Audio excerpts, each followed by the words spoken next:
Alors, bonjour à tout le monde. On est le 10 juillet et, euh, et donc 2019. Je pense que, si je me souviens bien, on est puisque Rosh Chodesh c'était jeudi, donc jeudi et demain, donc ça devrait être. On est le 7. On est le 7 ou ça dépend si on parle demain, ce serait le 8 Tammuz de 5779. Pourquoi je donne la date? Parce que, au moins, après toutes les vidéos, après certaines années ou certains mois, on ne sait pas aussi quand est-ce qu'on l'a dit, c'est important de savoir pour moi-même, hein, pas tellement pour vous. L'essentiel, c'est ce que je vais dire et ce que j'espère que vous allez apprécier. Le thème ou le titre de ce shiur, de cette conférence, est le suivant: Vive la vie. Je répète, vive la vie. D'accord? Alors, pourquoi j'ai choisi cela? Vous allez le comprendre au fur et à mesure de la conférence et du cours. En fait, il y a une mitzvah qui est dans la Torah, qui est très importante.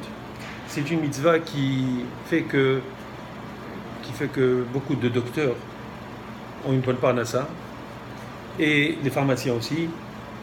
Et nous, on est obligé de payer. Pourquoi? Parce que c'est écrit Venishmartem, mais od le nafshotechem. Vous devez faire très attention, vous devez observer, garder votre nefesh, votre âme vivante, c'est-à-dire votre vitalité. C'est important d'être en bonne santé. D'accord? Et donc, c'est sûr que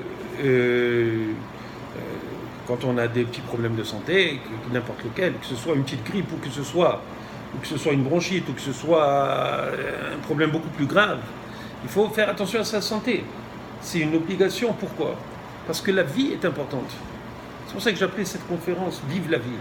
Parce que les gens n'ont pas conscience de l'importance de la vie. C'est vrai que tout le monde veut vivre. Personne ne veut mourir, surtout s'il a de l'argent, une belle femme, des bons enfants et 3 ou 4 maîtresses à côté.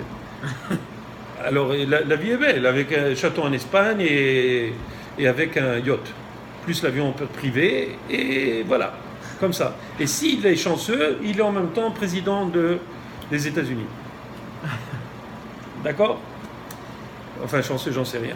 Mais en tout cas, ce qui est important de savoir, c'est que chez nous, dans le judaïsme, on a cette mitzvah qui est d'observer, de garder, d'observer cette mitzvah d'une façon très très scrupuleuse, d'accord? Qui est de faire attention à chaque chose de sa santé. On ne doit pas se mettre dans une condition où on peut attraper froid, où on peut attraper un virus. C'est vrai qu'il ne faut pas devenir hypochondriaque et dire « Ah, je suis malade, j'ai ci, j'ai ça, je dois aller me... » Ça va, il faut vivre. Simplement, il faut prendre des précautions pour ne pas tomber malade. Et si quelqu'un, chas v'shalom, il a une maladie, ça peut être héréditaire, ça peut être... Tout le monde a des maladies. Tout le monde a des petits problèmes de santé. On n'est pas tous intacts, et tant mieux peut-être, parce que Akadosh Baruch Hu, il nous rappelle qu'on est des êtres humains et qu'on n'est pas des anges ni des êtres divins. Alors chacun son petit problème. Soit il y en a un qui a un œil bleu et l'autre il est vert ou marron et blanc, whatever. Donc ça, il est pas très content. Mais c'est des problèmes qui ne sont pas de santé. On parle des vrais problèmes, il y a des gens, ils ont le diabète, des gens qui ont des problèmes cardiaques, des problèmes de circulation, des problèmes d'embouteillage, quand ils ont des problèmes de circulation, des fois il y a des caillots, et ça peut arriver, chaque chose. Et donc, c'est important de savoir qu'il faut se faire suivre, d'une façon très sérieuse, mais pas devenir fou à ce moment-là, dans le sens que chaque petite chose, il faut se faire du mauvais sang. Bon, ça va, si c'est quelque chose qui est urgent, c'est sûr qu'il faut s'en occuper. Mais si quelqu'un il se brûle, il ne va pas rester avec sa brûlure. Si quelqu'un, il se casse une jambe ou un bras ou quoi que ce soit, c'est sûr qu'il doit se faire. Ça, il n'y a pas de problème, tout le monde va le faire.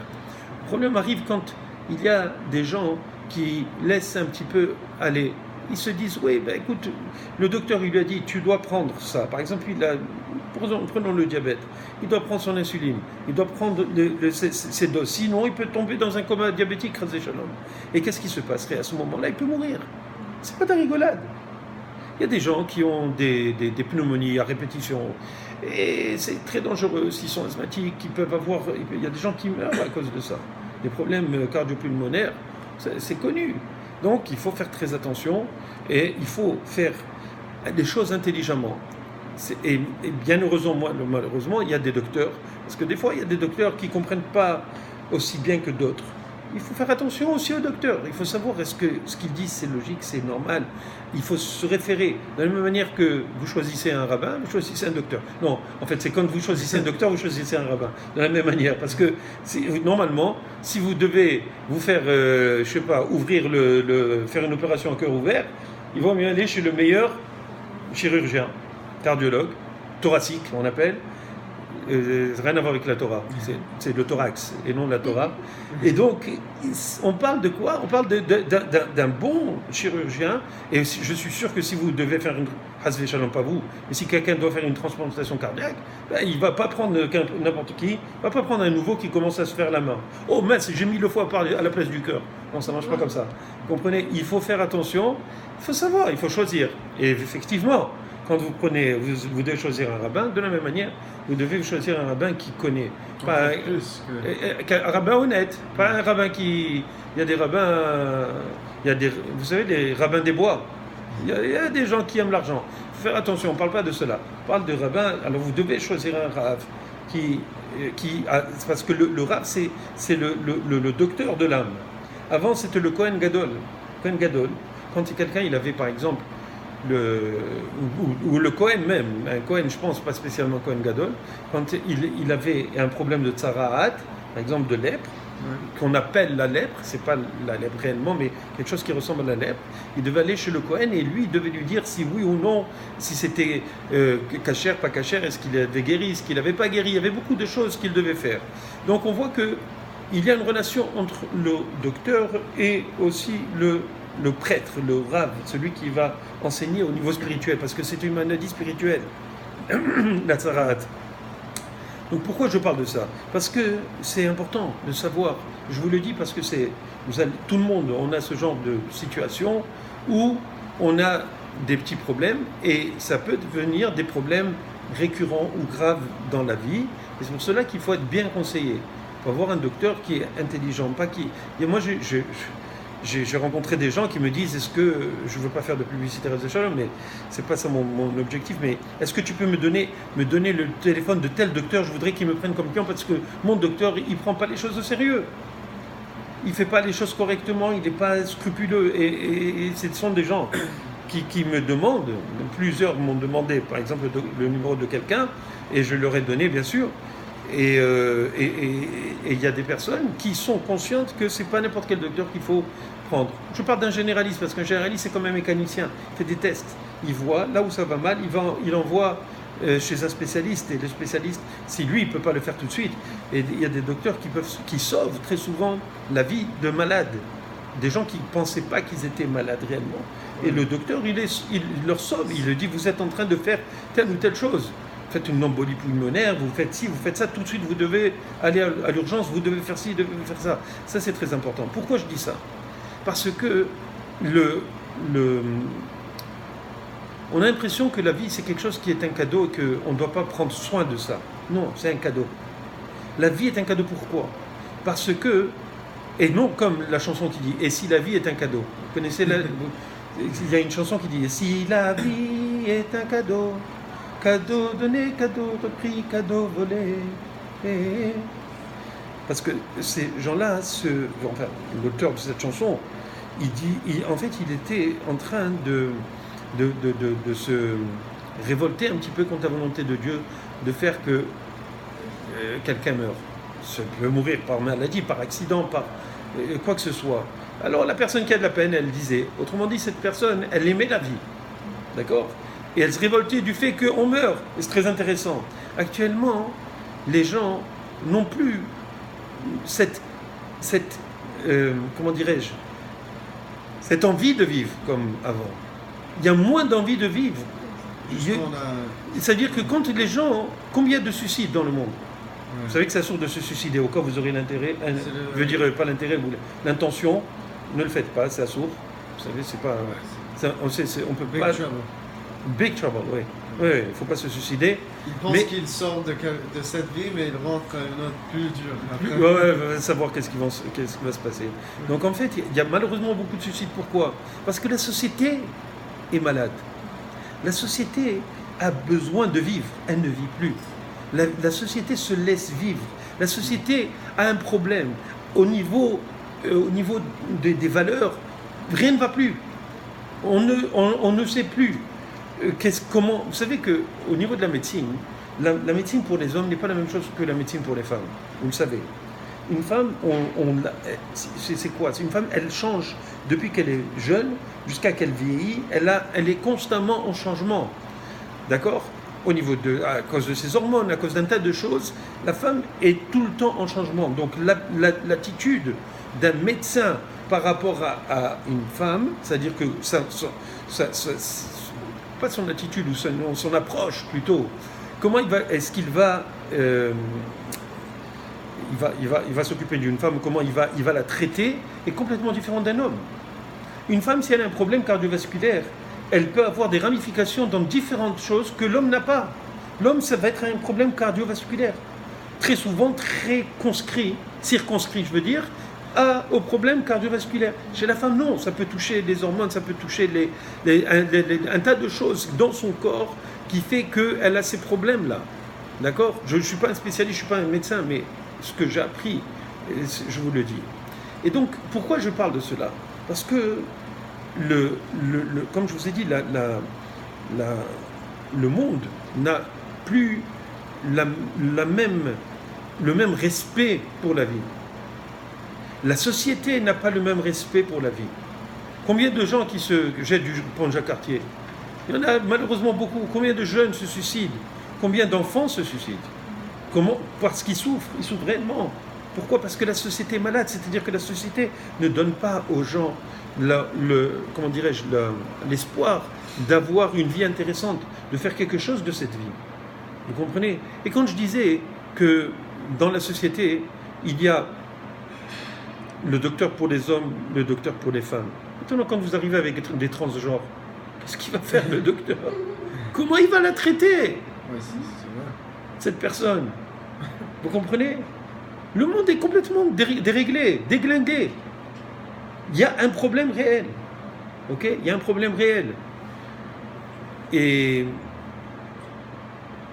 j'arrive petit à petit, parce que là, je suis en train de voir, on vit dans une société, on est au Québec, on est en Amérique du Nord, on aurait cru qu'on est au Canada, on est très avancé, on est très lucide, on est très avant-gardiste. Malheureusement, on est avant-gardiste dans la bêtise aussi. Vous savez, nous avons un Premier ministre qui est à la tête d'un parti libéral. Ce parti libéral, il a décidé que oui, on doit laisser les gens fumer du cannabis à partir de 18 ans. Et vous savez par exemple qu'un enfant, un adolescent, s'il fume du cannabis, ça peut lui donner des chances d'être schizophrène ou ça peut déclencher des crises éventuellement s'il consomme en étant plus jeune. Donc imaginez un petit peu qu'est-ce qu'ils sont en train de faire. Ils sont en train de faire des publicités pour dire attention, vous savez, c'est à titre récréatif, il ne faut pas exagérer, les choses peuvent tourner mal, et puis peut-être ils vous mettent à la fin de la publicité, bip, je ne sais pas si vous avez vu cette publicité, style attention, vous pouvez mourir. Donc, d'une overdose. Alors, le cannabis, on va dire, c'est pas dangereux. Non, c'est dangereux. La cigarette est dangereuse. La cigarette est dangereuse. La cigarette, ils les vendent. Ils taxent énormément. Ils vous mettent des des photos sur les paquets de cigarettes qui vous donnent envie de vomir de peur, de devenir comme ça. Pourquoi ils ne le font pas pour le cannabis? Pourquoi ils ne mettraient pas la photo de quelqu'un qui est avec comment dirais-je, une camisole de force, une camisole blanche comme ça, qu'ils mettent, et le type en train de crier, et il l'amène dans un hôpital psychiatrique. Pourquoi ils ne mettent pas ça parce que les jeunes, s'ils prennent trop jeunes, ils peuvent se retrouver dans les hôpitaux psychiatriques, dans la division psychiatrique, et ça c'est dangereux. Alors on a un gouvernement. Pourquoi? Parce que c'est devenu, ça a été déjà fait en Hollande ou je sais pas où c'est légalisé. Donc pourquoi ne pas le faire? C'est sûr que de cette manière ils vont ramasser plus d'argent, le gouvernement, qui vont mettre malheureusement après dans les hôpitaux. Ils vont investir pour la santé des gens, alors donc ils les font payer à l'avance. Alors ils ont un tas de calculs, ces gouvernements, et très souvent c'est des calculs machiavéliques pratiquement. Tout ça pour pouvoir tenir à long terme au niveau des finances du gouvernement. On ne sait pas qu'est-ce qu'ils font. Vous imaginez un petit peu, il y a des gens qui font la file pour pouvoir acheter du cannabis légal, pour rentrer dans ces magasins. Vous comprenez qu'ils font beaucoup d'argent, ces gens-là. Alors imaginez un petit peu qu'est-ce qu'ils vont faire. Ils vont avoir des gens qui vont être malades. Et bien entendu, avec cet argent, ils vont payer, ils vont peut-être investir, ils vont avoir un peu plus d'argent pour payer les hôpitaux. Ils sont en train de développer des hôpitaux, faire des grands super hôpitaux. Pourquoi? Parce qu'il y a des gens qui vont devenir malades dans pas trop longtemps. Donc il faut faire attention à cela. Pourquoi je dis ça? C'est pour dire simplement que la société est complètement folle. C'est sûr que moi je suis religieux, je suis un rabbin, j'essaye en tout cas d'être religieux. Mais ce que je peux vous dire, c'est que les débats sur l'avortement, les débats sur les mariages entre hommes et hommes ou femmes et femmes, ce sont des débats qui ont eu lieu dans la société.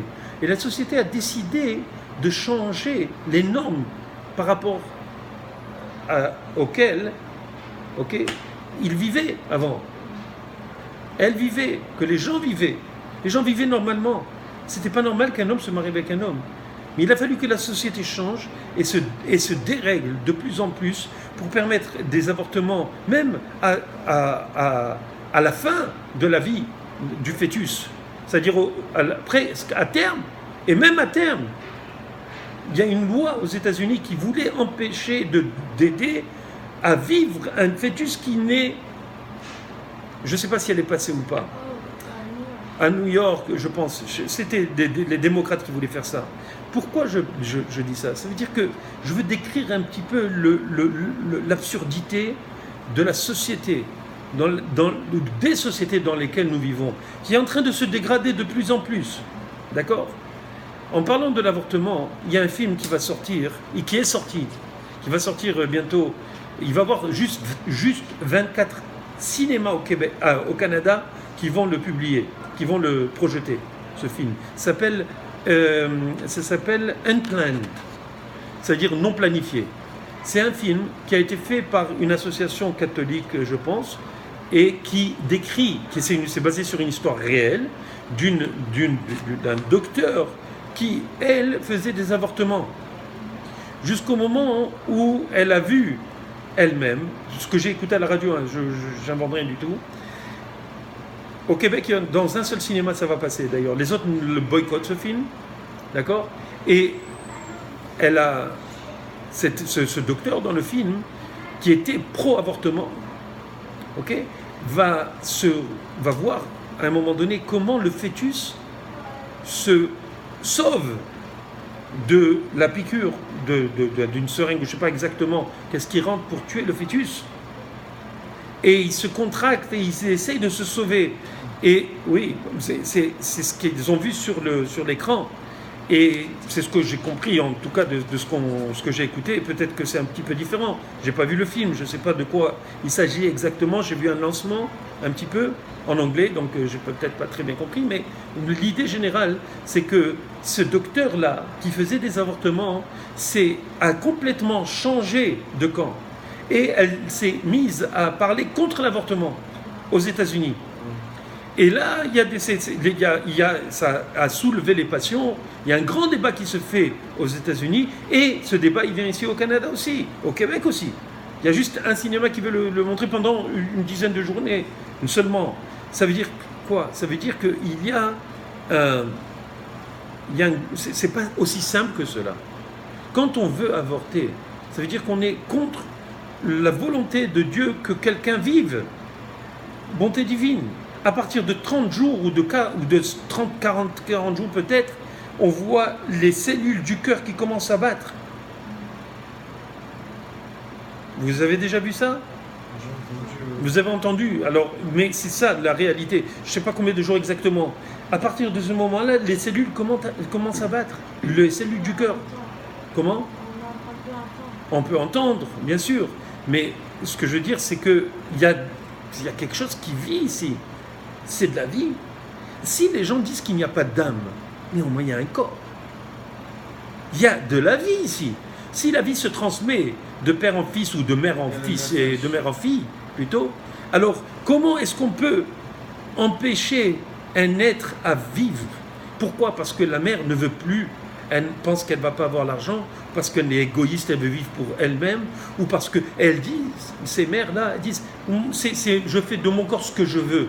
Non, tu ne fais pas de ton corps ce que tu veux. Si tu ne voulais pas avoir d'enfant, il ne fallait pas avoir d'enfant. Ouais. Maintenant que tu l'as, qui te dit que tu as le droit sur ton corps? De la même manière que tu n'as pas le droit sur ton corps de te suicider. Est-ce qu'on a le droit de se suicider? Est-ce qu'on a le droit de se tirer une balle? Alors bien sûr, tout le monde va dire, bien sûr, j'ai le droit. Qui c'est qui va m'en empêcher? Ce n'est pas une question d'empêcher. C'est vrai que quand tu es mort, on ne peut pas t'amener en prison. On est d'accord? Ouais. Mais on peut amener les docteurs qui aident les gens à mourir. Alors maintenant, il y a oui, vous ne savez pas. Il y a les lois, il y a des lois qui sont très bien encadrées. C'est ce qu'ils disent. Ce sont des lois assistance, assistance, j'ai oublié le terme exactement. C'est l'aide médicale à mourir. L'aide médicale à mourir.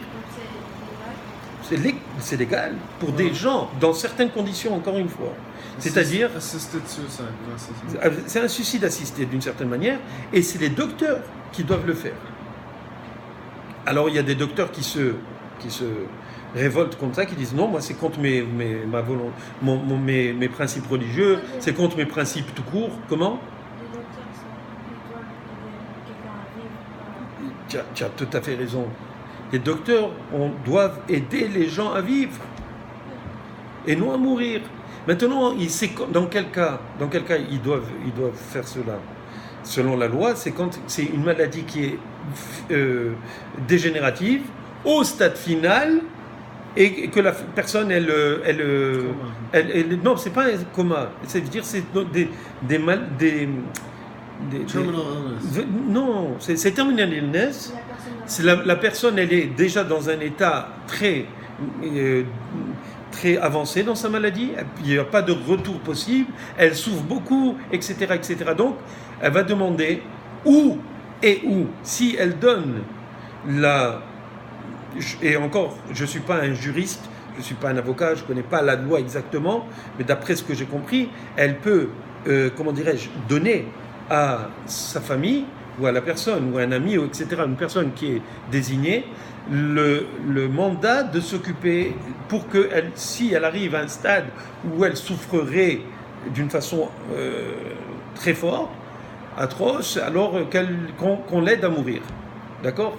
Et donc, il y a des gens qui ont tué, entre guillemets, qui ont tué leur femme ou tué leur fille, ou je sais pas, il y a des cas comme ça dans la jurisprudence où ils l'ont tué, et ça a été c'était des grands procès pour savoir s'il était criminel, etc. Qu'est-ce que nous disons dans la Torah? Dans la Torah, selon la halakha, une personne, tant qu'elle est vivante, elle n'est pas morte. C'est drôle, hein? Je dis une palissade. Si elle est vivante, elle n'est pas morte. On est d'accord? Non. Ça veut dire quoi? Ça veut dire que quand est-ce qu'une personne est morte, il faudrait qu'il y ait l'arrêt de la fonction cardiaque, l'arrêt de la respiration et l'arrêt de l'activité cérébrale. Quand il y a ces trois choses, alors la personne, elle est déclarée selon la halakha morte. Il n'y a pas combien. S'il y a les trois, non, il faut qu'il y ait les trois. D'accord? Comment? Les trois. Il faut qu'il y ait ces trois choses. Arrêt de la fonction cardiaque, arrêt de la respiration, et en général, c'est toujours cardio-respiratoire, et arrêt de l'activité cérébrale. Donc, qu'est-ce qu'on voit de là? On voit que la halakha, elle donne, la Torah, elle est très précise. Elle ne va pas permettre à ce que si c'est seulement, par exemple, l'arrêt cardiaque, de dire que la personne est morte. Il faut que vraiment Il faut que vraiment ce soit complètement fini pour déclarer une personne morte. D'ailleurs, si,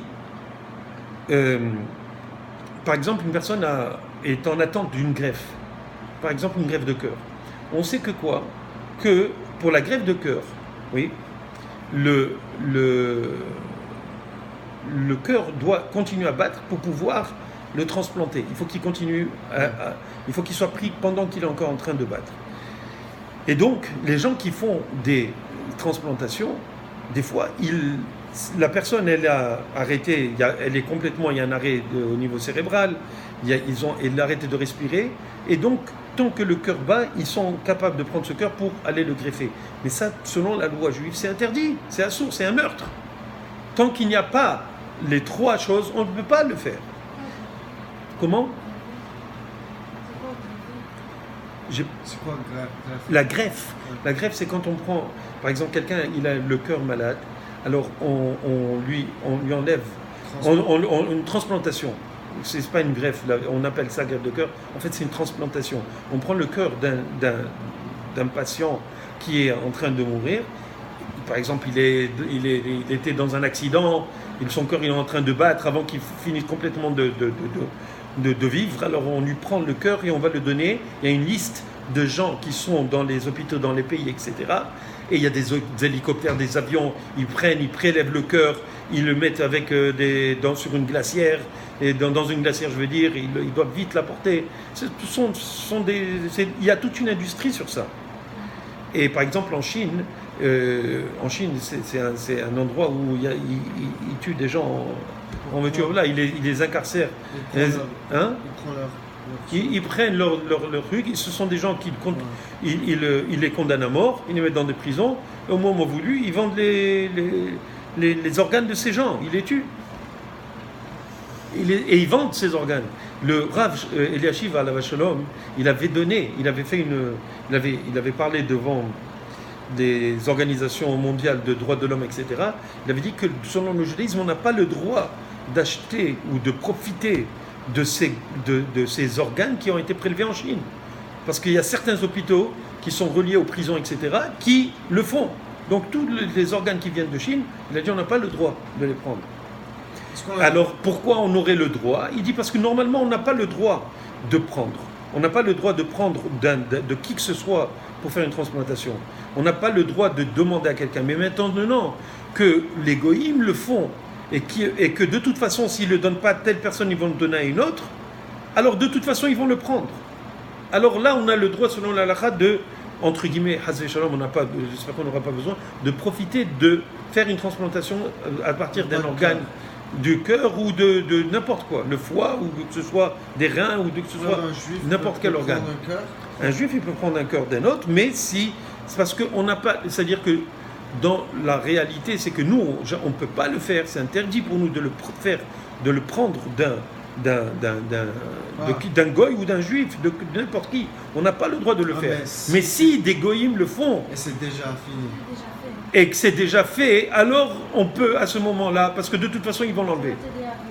Ça va aider à vivre, donc, mais nous on n'a pas le droit de le faire. Parce que c'est tuer. Comment? C'est comme parce qu'on tue. Parce que la personne, même si on sait qu'elle va mourir, on n'a pas le droit de lui enlever une seconde de vie. Ouais. Une seconde, on doit se battre jusqu'à la mort pour vivre. Mais d'une certaine manière, si tout le monde commence à prendre, ça va encourager la personne de prendre des autres que Oui, mais c'est parce que c'est devenu quelque chose qui, malheureusement, eux, ils vont pas selon la halakha, les gens, dans le monde. Donc, pour eux, c'est un progrès. C'est donner la possibilité aux autres de vivre. Malheureusement, par exemple, ici dans les hôpitaux, on a des budgets qui sont limités. Le gouvernement, vous savez que moi j'étais présent, j'ai vécu ça, ok? J'ai vu des gens qui pouvaient vivre encore, et que les docteurs ils disaient non, laissez-la tomber, laissez-le partir, laissez-le mourir, ne vous acharnez pas, c'est de l'acharnement thérapeutique.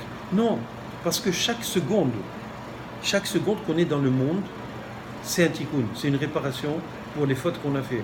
C'est une réparation. Chaque seconde qu'une personne est vivante dans le monde, elle fait quelque chose. Vous croyez que c'est sympathique? Pourquoi je dis que la vie, vive la vie? Parce que la vie, chaque seconde qu'on a de vie, nous permet de faire notre réparation. Parce qu'on a une mission dans ce monde. On ne peut pas se départir de la mission divine qui est de vivre, d'abord. C'est la première des choses. C'est pour ça que je parle de cette mitzvah, de Venish Martin, mais Od le Nafshotechem. C'est quelque chose d'ultra important. Dans cette société où on a tellement de moyens, il y a des hôpitaux ultra modernes, des gens qui peuvent faire vivre des mois et des années de plus. Okay? Moi, j'ai vécu ça avec ma mère. Elle devait partir. Elle était en train de partir. Le docteur est venu, qui était un urgentologue, pas un urgentologue, je veux dire en médecine de soins intensifs, un mamasham bright, quelqu'un qui comprend, quelqu'un qui était sensible, quelqu'un qui avait une compréhension de l'importance de la vie. Il était d'origine indienne, d'Inde. Et c'était quelqu'un d'extrêmement talentueux. Et il nous a expliqué que la situation était très désastreuse et que c'était très grave ce qui était en train d'arriver. Alors, je lui ai dit, est-ce que c'est réversible ou c'est pas réversible? Est-ce que c'est quelque chose qui peut s'arranger? Il m'a dit, c'est réversible. Si on fait certaines choses, ça peut être réversible. Alors j'ai dit, allez-y.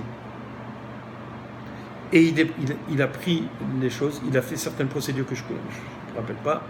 Il est arrivé, et au prochain, elle a vécu encore des mois après.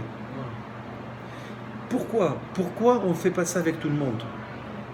Il y a des gens qui disent, laisse partir, ça y est, il est fatigué, il est vieux, il est vieille, il a 80 ans, 90 ans, ça suffit, pourquoi s'acharner? Non, c'est la vie, le regarder le soleil se lever, de bénir Dieu, de voir le soleil, un ciel bleu, c'est quelque chose d'extraordinaire. De remercier Dieu pour chaque respiration, c'est extraordinaire. Alors de mettre un feeding tube, c'est permis, ouais? Bien sûr, il faut le mettre. C'est comme il faut le mettre. Mais malheureusement pour mon beau-père, il devait lui mettre. Et personnellement, j'ai dit, il faut le faire. Et malheureusement, le temps d'arriver au lundi où il pouvait lui faire, il est passé entre-temps. Mais ils ne lui ont pas donné à manger, ils ne lui ont pas donné parce qu'il ne pouvait pas, je ne sais pas exactement. Donc c'est vrai qu'ils auraient dû lui installer pour pouvoir l'intuber et lui donner à manger. Ils ne l'ont pas fait. Ils ne l'ont pas fait parce qu'il y a des protocoles qui sont installés qu'on ne connaît pas. Alors les gens, ils vous mentent, ils ne vous disent pas la vérité. Ah non, c'était comme ça. Ouais. Ou ils n'ont pas le droit parce que sinon ils vont perdre leur job. Ils sont un peu lazy. C'est pas lazy. C'est pas lazy. C'est qu'ils ont des budgets. Ils disent on va préférer donner des budgets pour des jeunes plutôt que pour des vieux. Les vieux, ils ont vécu. On va donner. Vous comprenez? Il y a toute une procédure, il y a un protocole qu'il faut suivre. À qui on va donner la possibilité de continuer à vivre? Mais qui me dit que si une personne qui a une sensibilité ou une grandeur d'âme extraordinaire, si on lui donne à cette personne la possibilité de vivre, elle va faire des changements radicaux dans le monde. Parce qu'elle a le pouvoir de le faire. Alors qu'un jeune, peut-être qu'il va tuer quelqu'un, parce que c'est une tête brûlée, parce que c'est un type qui n'a rien dans la tête. Qu'est-ce qu'on en sait? Qui peut décider réellement de la valeur d'une personne par rapport à une autre? Qui? Des médecins? Par rapport à quels critères de la société on doit faire ça? On a un problème, mes amis. C'est pas simple. C'est vrai que ce sont des grands problèmes éthiques, mais c'est pas seulement éthique, c'est moral. Ça veut dire que quand on parle de la morale, on parle de la religion. Or, ces gens-là, ils ne sont pas gérés par la religion. Même dans des hôpitaux soi-disant religieux, ils vivent avec des critères, ils fonctionnent avec des critères que le gouvernement a donnés. Ils ont des budgets, il faut rentrer dans les budgets. Donc, ils ont une façon de faire. Il faut se battre pour vivre maintenant dans notre société. C'est vrai que pour un jeune, ils vont tout donner, ils vont tout faire. Parce qu'ils pensent qu'il faut donner la vie, l'opportunité. Mais qui me dit qu'on ne va pas donner 10 ans, 20 ans de plus à une personne qui est vieille? Elle a 80. Et alors? Qu'est-ce qu'il y a? Ah, tu vas donner, tu vas devoir donner. Non seulement tu vas devoir lui faire des procédures qui vont coûter cher, mais ensuite tu vas devoir continuer à lui donner sa retraite. Ah, ça coûte cher. Il y a des calculs derrière tout ça. Ouais. Ils préfèrent se débarrasser. Ça coûte cher à la société. Et ça, on arrive à quoi? À l'euthanasie. L'euthanasie, c'est tuer des personnes, les aider à mourir. Et c'est pour ça qu'on se rapproche de quoi? De l'État nazi. Qu'est-ce qu'ils faisaient les nazis? Les nazis, ils liquidaient ceux qui leur coûtaient trop cher. Ils voulaient ceux qui ne voulaient plus, ceux qui ne désiraient plus, les malades mentaux, les gens anormaux, ils voulaient les enlever, ils voulaient garder et faire une race aryenne, des bons ariens, ou des bons ariens, vous comprenez? Des bons ariens, mais c'est des bons ariens, c'est des gens qui ont esquinté le monde. Et malheureusement, et ça c'est quoi? C'est basé sur quoi? Sur la théorie de Darwin, de la sélection naturelle. On vit comme des animaux. Ça veut dire que quoi? Ça veut dire que quand on décide que quelqu'un, lui il a le droit, lui pas le droit, ça veut dire qu'on est en train de sélectionner les gens. Et donc quelqu'un qui est fort, alors il va continuer à vivre, quelqu'un qui n'est pas fort, on le liquide. Qu'est-ce que ça veut dire ça? Où sont les grands principes humanistes qu'on trouve sur les monuments, dans les parcs, où on dit que la collectivité doit protéger le faible? Ça n'existe plus, ces choses-là.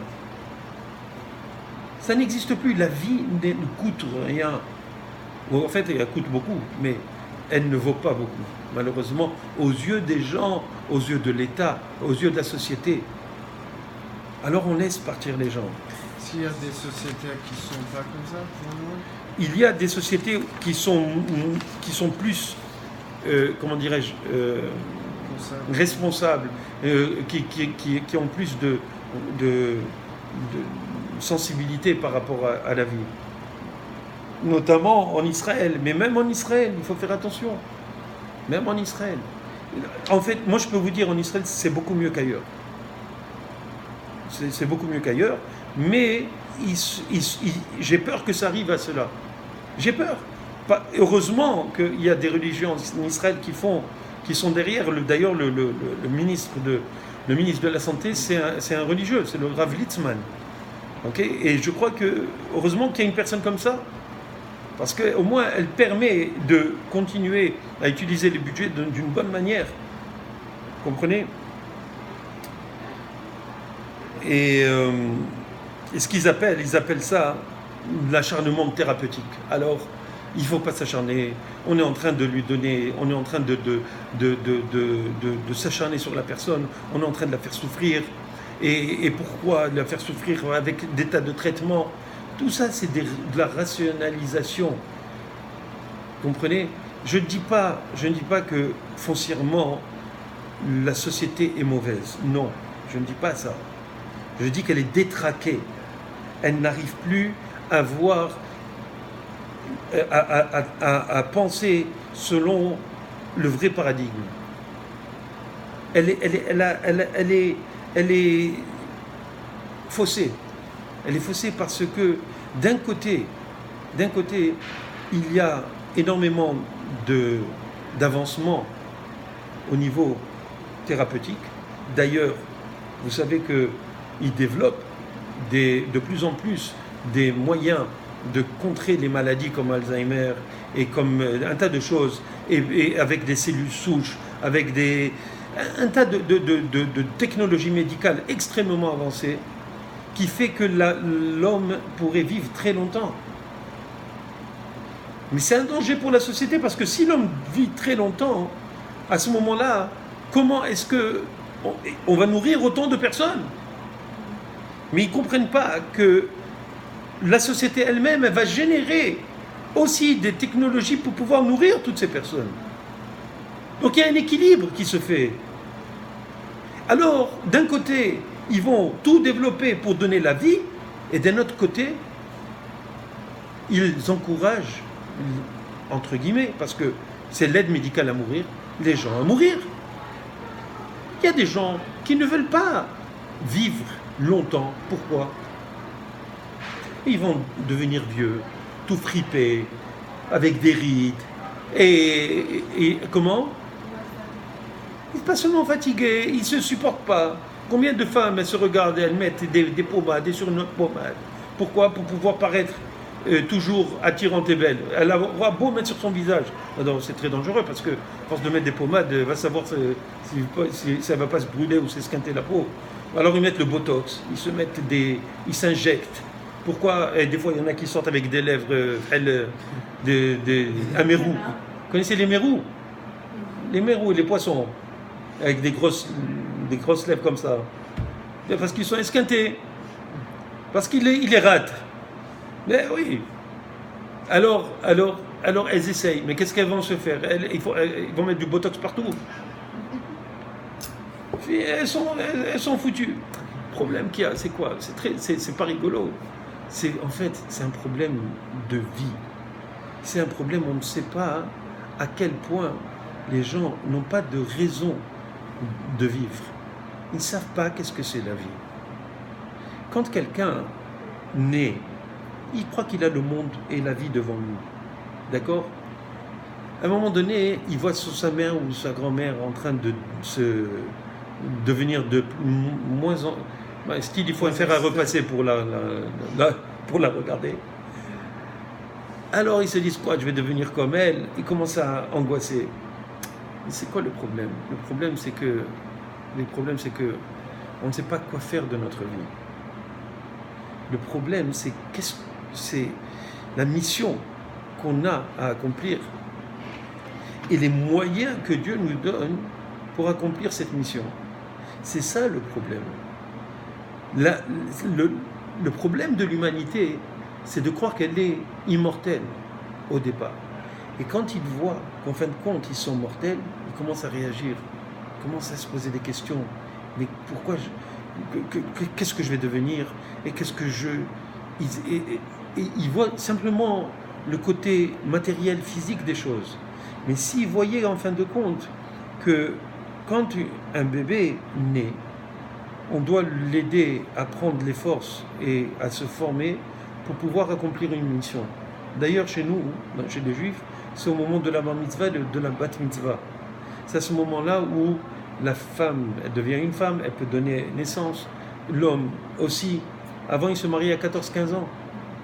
Ça se faisait très souvent. Donc, dans certaines, comment dirais-je, dans certaines civilisations, c'était la moyenne, à 15 ans. D'accord?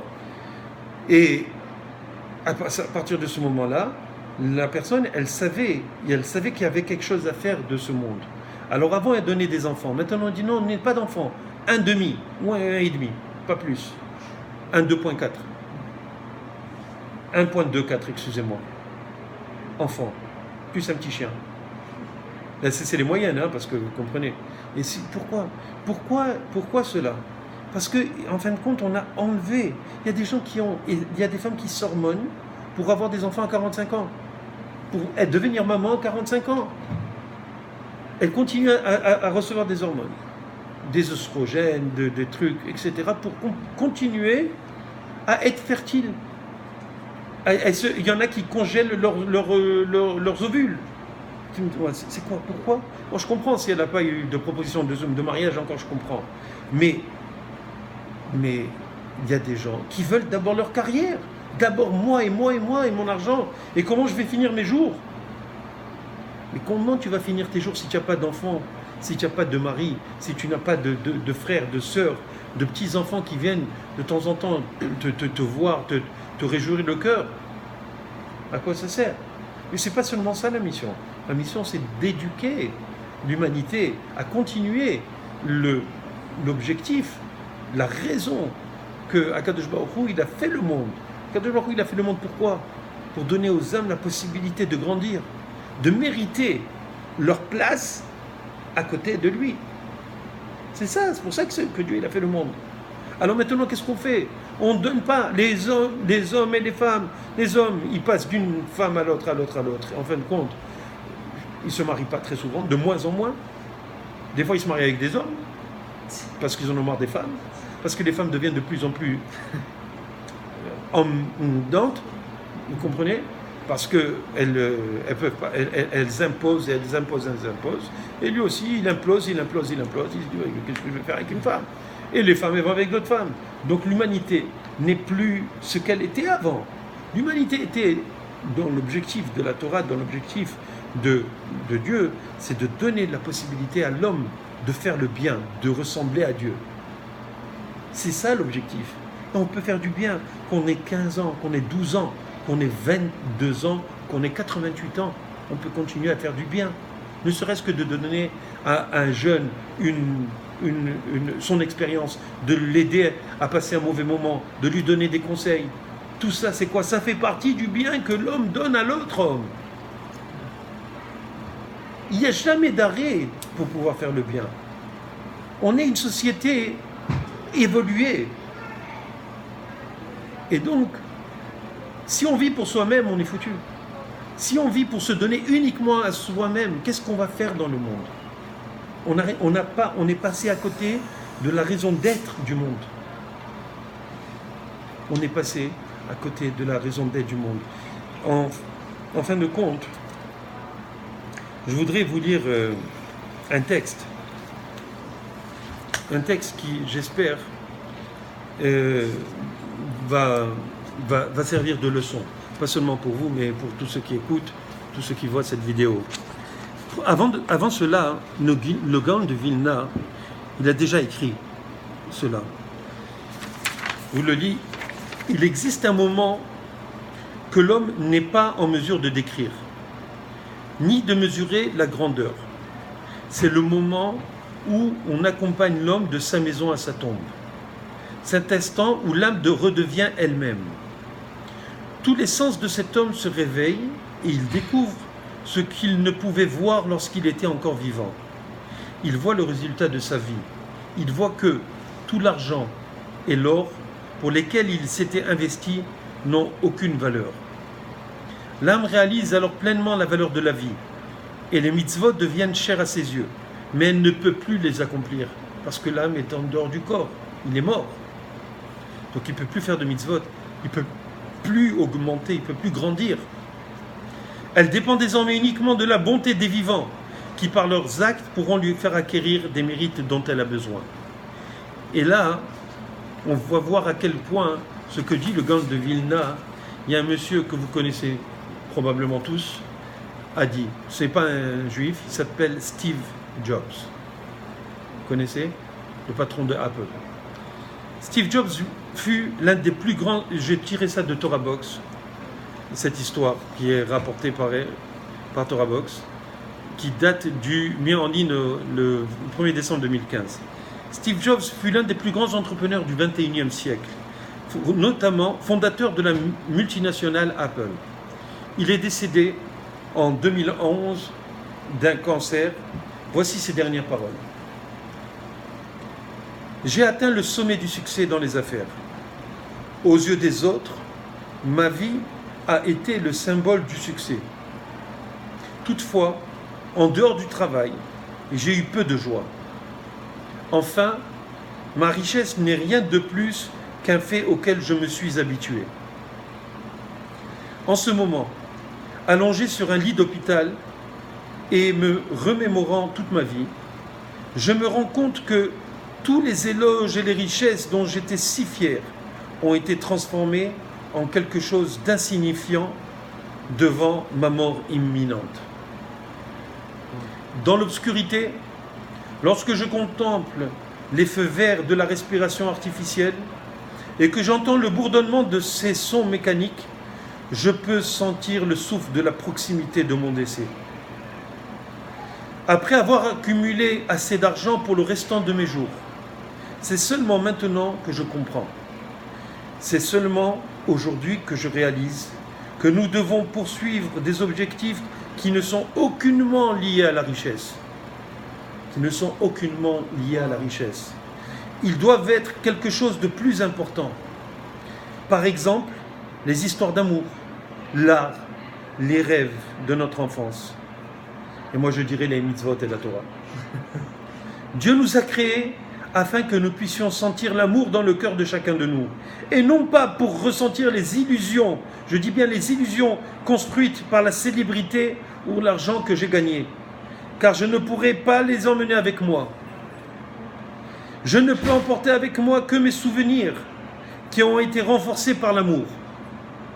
C'est cela, la vraie richesse qui vous suivra, qui vous accompagnera et qui vous donnera la force d'aller de l'avant.